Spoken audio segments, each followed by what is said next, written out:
and thank you for joining the candidate forum for runoff race for School Board District 6. This event is jointly sponsored by the League of Women Voters of Broward County, the Broward County Council of PTAs and PTSAs, and the Urban League's Young Professional Network.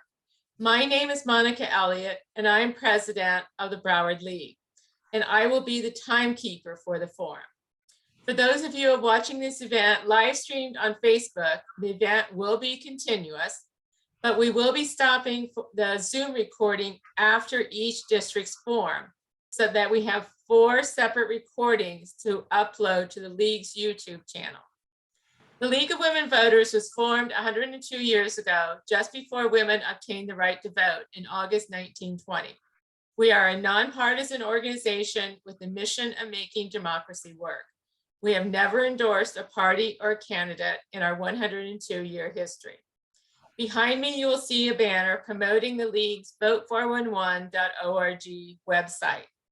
At this website, you will find information provided by the candidates and their responses to written questions asked by the League. All the school board candidates in the runoff races did respond. This site is just now going live today, and it will continue to be populated with all the right races on your ballot over the next week. We are now going to continue with District 6 forum. The candidates will have 1.5 minutes for their opening statement, 1 minute to answer each question, and 1.5 minutes for their closing statement. When there's 10 seconds left, you will see this little star with 10 seconds. And then when it's time to stop, we have a heart that says stop. Latha Krishnir with the Broward County Council of PTA and PTSAs is going to be the moderator for the District 6 forum. And I now will turn it over to Latha. Thank you, Monica, and welcome candidates to this forum. I am substituting for our president, Sharon Poslowski, who has bronchitis. So again, welcome on behalf of the Broward County Council of PTA. We are a grassroots advocacy association that has been a powerful voice for children and public schools for more than 70 years. PTA's mission is to make every child's potential a reality by engaging and empowering families and communities to advocate for all children. We are a nonpartisan, nonprofit, all volunteer association. We advocate for children in Broward County, and as a part of Florida PTA and National PTA, we extend our advocacy efforts to the Florida legislature and the halls of Congress. The National PTA, the largest volunteer advocacy association in this nation, has been a voice for children for the last 125 years. We work in partnership with a wide array of individuals and organizations to broaden and enhance our ability to serve and advocate for all children and families. We acknowledge the potential of every child without regard and advocate for every child with one voice. So thank you again for joining us. I will now start with our first question. How do you propose to support our diverse population of students and staff in light of the passage of House Bill 1557, the Don't Say Gay Bill, and HB 7, the Stop Woke Act? We will start with the first thing we need to do is ask for the self-introductions. I'm sorry to interrupt you. Yeah. Okay. You're coming in literally at the last minute. So we will begin with self-introductions, and each candidate will have 1.5 minutes, and we will begin with Brenda Pham. Hi, my name is Brenda Pham, and I'm running for Broward County School Board District 6. I'd just like to tell you that the reason I'm running is because I care. I care about the quality of the education the kids get. I care about the academics. I care about the safety of the schools.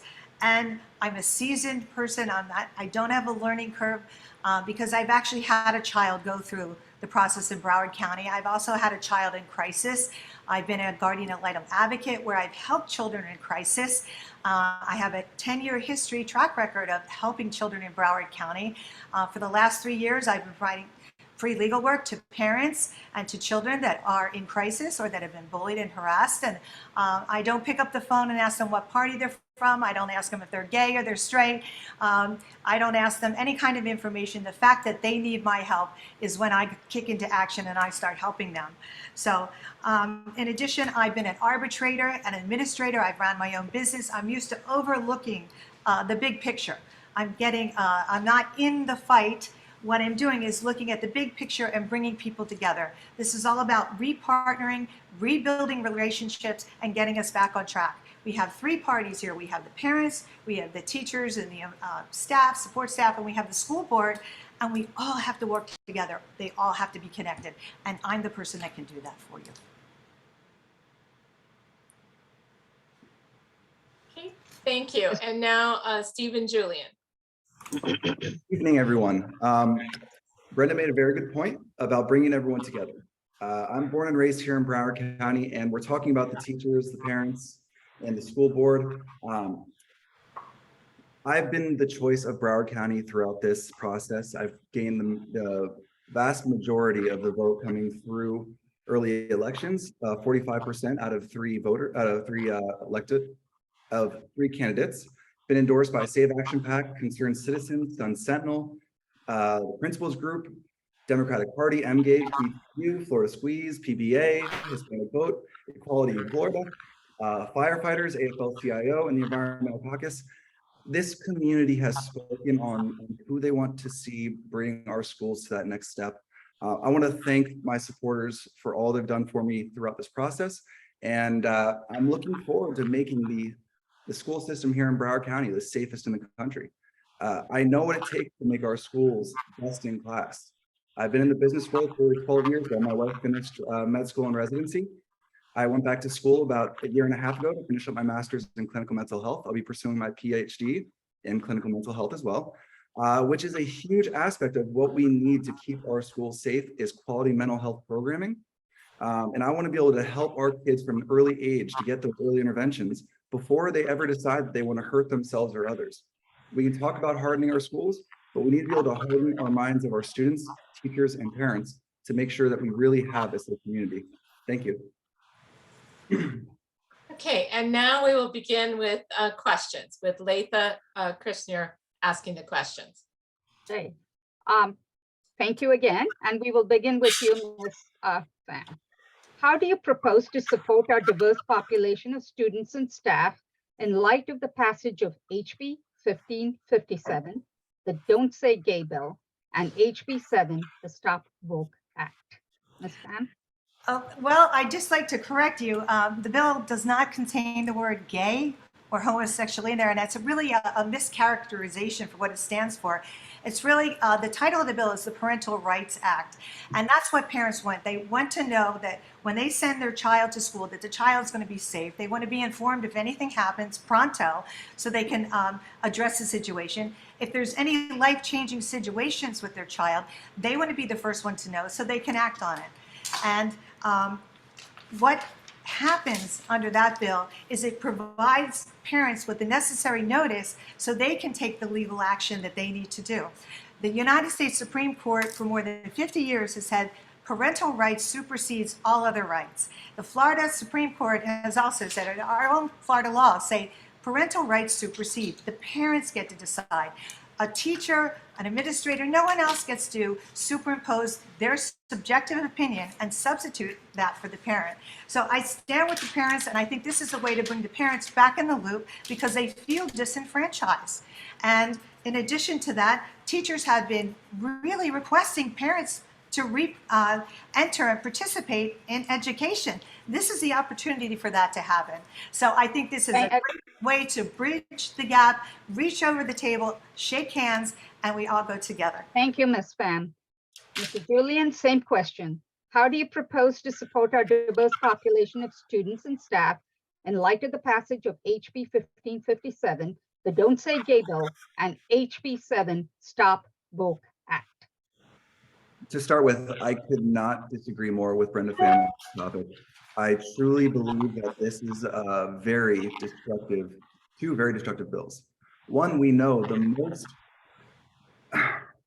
the kids in our community that struggle the most, the highest rates of suicide in our community, which is the #2 cause of death for our young school-age kids, is the LGBTQ community and minority groups. The school and the program I'm in literally wrote the book on school suicide prevention. This bill is going to cause an unexplainable amount of damage in the future. So we need to work with our parents and let our community know that we support them. And I want to say right here, if you are a part of our LGBTQ community, our minority community here, you are loved. We are here for you. We need to be activists at this time and make real change in Tallahassee if we want to make sure that these do not continue to cause damage in our school system. Thank you, Mr. Julian. Second question to you, Mr. Julian. In light of the recent grand jury report, what changes would you recommend happen at the school district? There's two main parts, and the biggest aspect is financing. We are underpaying our teachers so drastically that they cannot afford to live in our community. We have a starting pay at $47,500 after taxes. That's around $3,000 and change, with an average rent of $2,500. That's before utilities. We're pricing our teachers out of our community, and we are going to lose the best and brightest to our surrounding counties that pay $10,000 to $15,000 more. Second, mental health. If we want kids to be able to be in our school system and learn, we have to provide for them early interventions to make sure that they're healthy, happy, and able to be able to be functioning in our school system. So those are gonna be my two top priorities: providing for our teachers and our students, as well as our parents and family. Thank you, Mr. Julian. Ms. Pham, same question. In Yes. light of the grand jury report, what changes would you recommend I need to be made at the school district? Yes, this school board needs qualified people that have life experiences and skills to eliminate all the wasteful spending. That's the problem. We've had so much spent on waste. The capital project, there were the $800 million bond that was taken out, is now coming up to close to $1.5 billion. They're almost half of the cost of the project in overruns.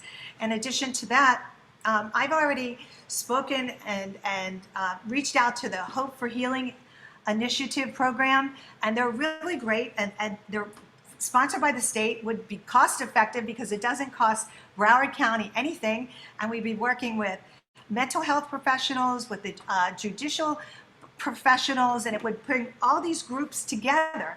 And we need to get our parents aware of this resource. It's free to them. They actually go and visit the homes, and it's for kids in crisis. It's for kids that are addicted, kids that are having drug or gang related problems, and it includes crisis intervention. So we have, there's an 800 phone number to reach out to. There's also a text line they can reach out to, but Broward County is not even using that initiative. Ms. Pham, thank you.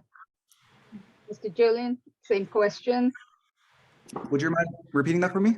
You already gave him that question. Yeah. Oh, I'm sorry. Yeah. Now we go on to our next question, and we'll start with Ms. Pham. Yes. What do you think needs to be done so that Broward County Public Schools obtains an A ranking, like our neighbors to the south and the north, Miami-Dade and Palm Beach? I think we need to reevaluate what we're doing and figure out what works in the past and reapply that system. In addition, I would recommend that we go take a visit to Arcadia, where they have three of the top 10 schools in Florida are in that ranking. And we would need to talk with that school district and say, what are they doing? Because obviously they're getting it right. We have to go back to the basics. We have to focus on reading, writing, and arithmetic.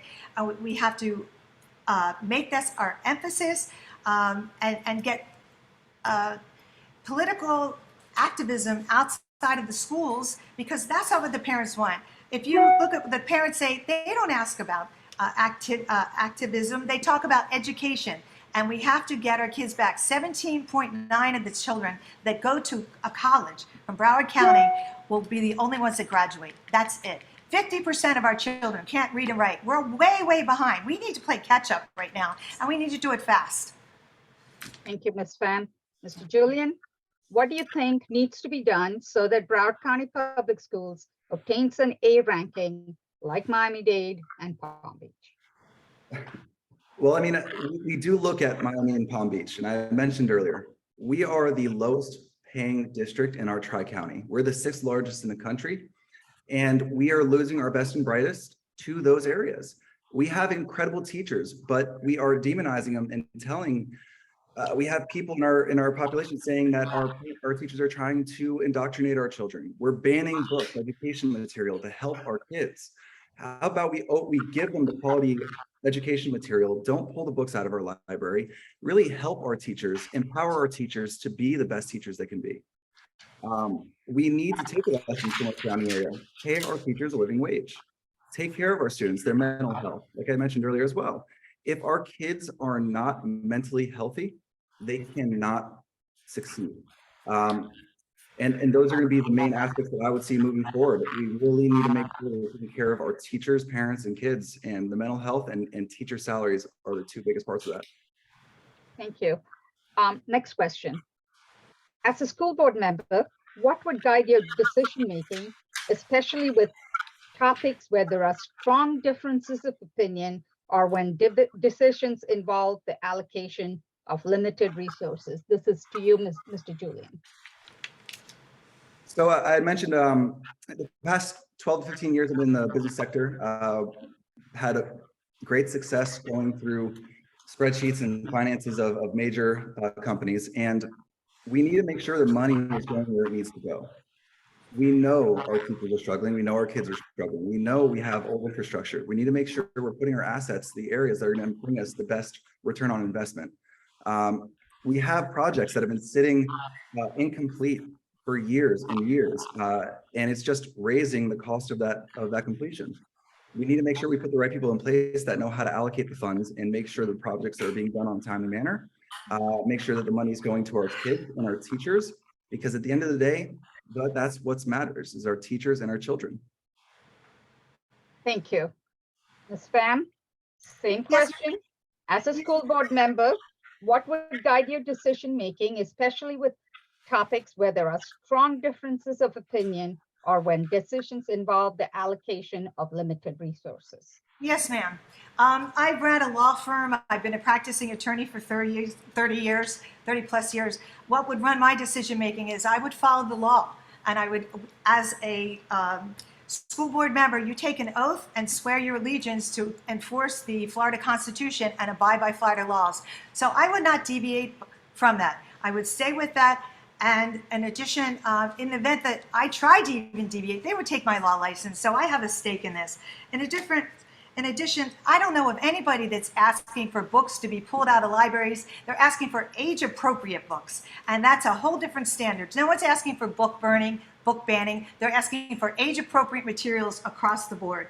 In addition, I want to protect the teachers. I don't want to just give the talk, or I'm going to walk the walk. And I'll tell you, I have a program set up where I want to put a trust in place for the teachers that's non-invadable and irrevocable, where that money is solely dedicated to teachers' wages and cannot go to any other place. I want to present that and work with my other school board council members and try to structure this with the teachers partnering with us so we can protect them so they're never put in this position again of having these low wages.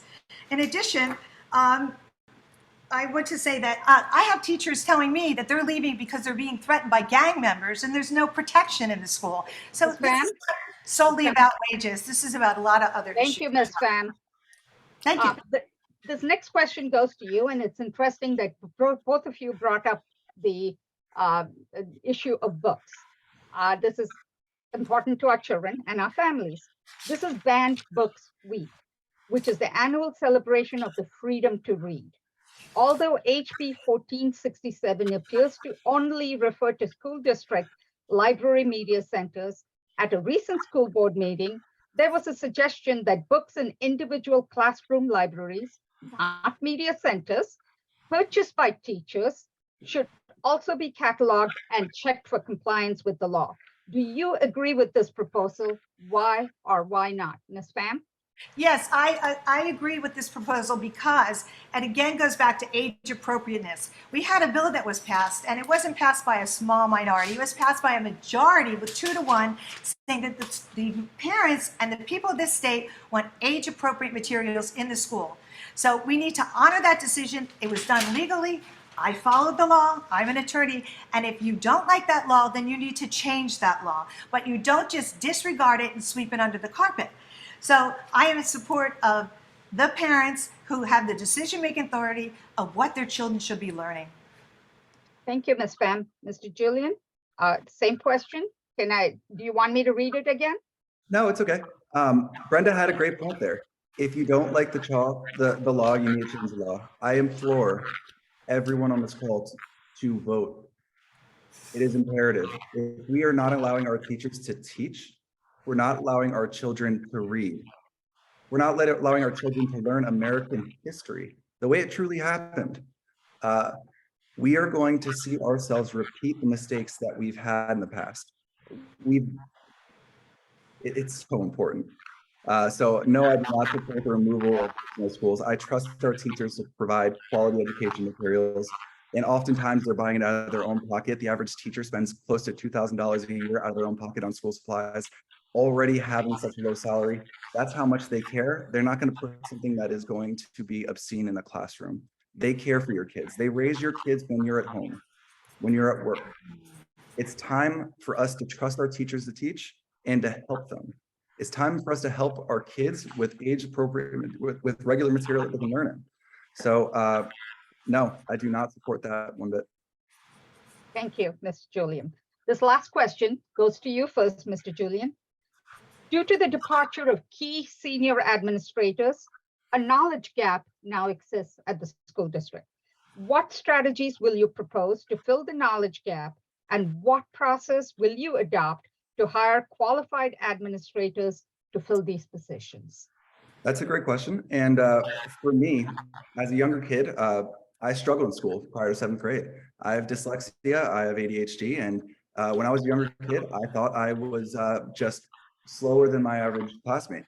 I had one teacher that pulled me aside that had an understanding of mental health and realized I was learning material, but I wasn't paying attention, I was being rowdy. She took the time to spend 15 minutes 3 times a week to go over the material auditorily, which helped me to understand how I learn best.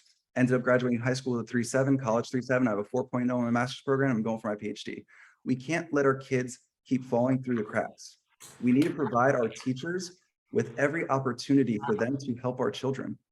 There are so many kids like me that do not make it because they didn't have that one teacher that had the time or the understanding or the knowledge provided to them to be able to help us. We need to be able to not just educate our teachers on mental health programming, but help them see the early indicators for kids that are struggling. Thank you. Thank you. Ms. Pham, again, the question is, due to the departure of key senior administrators, a knowledge gap now exists. What strategies will you propose to fill the knowledge gap, and what process will you adopt to hire qualified administrators to fill these positions? I think the only way that you can tackle that issue is from a team approach. And I think that we would sit down as a board and each bring our individual skills together and brainstorm and go through the entire process until we nailed it. So I don't think any one person can do that. I don't think you can generalize. When you're talking about parents, you're saying that a teacher can decide for all the parents. Children grow at different rates. Children come from different backgrounds, different ethnicities. They have different moralities. They have religious beliefs. These teachers cannot decide what books that the parents should allow their children to read. That's a parental decision. In addition to that, during the whole time Mr. Julian spoke, he never once mentioned the parents. The parents have a right to participate. These are their children, not the teachers' children. If the teachers are there to educate, we can't keep going back to these social issues. It's not part of the agenda. The agenda is to get these children to the finish line so they're good leaders, they can take care of themselves, they're quality candidates when they go in for a job. Right now, the United States is number 27 in Thank the you, Ms. Pham. world for education, and that's the Thank same. you. Thank you. We will now go to closing statements, and we will begin with Mr. Julian. Teamwork. Brenda had mentioned teamwork, and I think that is very important. On the board right now, I've been endorsed by Sarah Leonardi, Deborah Hickson, Nora Rupert, Lori Alida. plus the 3 other members of this exact race that are no longer in it any longer. Merrick Lewin, John Escobar, Chris Cantor, let alone the teachers union, the principals union, the police, the fire, AFL-CIO. The community believes that I am the person that we need in this position, and I am really looking forward to doing everything I can to make sure our schools are best in class. Before this race, I retired from my business life, and I will be doing this as a full-time job. That is what this job really needs. We need someone to give it full focus, and that's what you'll have in me as your next Broward County School Board member, someone that's going to be taking meetings Tuesday, but in schools, meeting parents, meeting teachers, principals, lunch ladies, bus drivers, everybody in the community every other day of the week. I'm your choice for Broward County School Board, and I'm looking forward to serving you come after November 8th. Thank you. Ms. Pham, your closing statement. Yes, yes, yes. I'd just like to say that the Sun Sentinel and many of these other these companies that have made these endorsements, endorse the people that have just been found by the grand jury to be corrupt and taking money. So what we need to do is look at the credentials of the individual going forward, not outside influences. And that's where I come in. I'm doing this because I care. I'm not doing this for money. I'm not making it. I'm giving up my legal practice here. In addition to that, I'm a parent. You can't relate to children in schools and what you go through unless you're a parent. Yes. And I bring that to the table when my opponent does it. On top of that, I had a child that was in crisis, that was suicidal. You can't live that, learn that. You have to experience. I have done that, and I've helped my daughter get through that, and I've helped other children get through that. And I am in the best position administratively to look down on this whole big picture and put the pieces back together. So please look back at all the background and credentials, my education, my legal background, the fact that I've got 10 years track record of helping children. That was not in anticipation of a political career. It's because I care about kids. I care about your kids. I care about the teachers. I care about the parents, and I want to help you all, and I will protect you all. Thank you. Thank you, Ms. Pham. I turn it back to Monica. Thank you both for participating in our forum. Yes, thank you again to the District 6 school board candidates for participating in this forum. Now we're going to take a few minutes to change over to District 1 school board forum. So for the live streaming, that will continue, but I am going to stop the recording. And so be patient for just a few minutes as we change over. Thank you.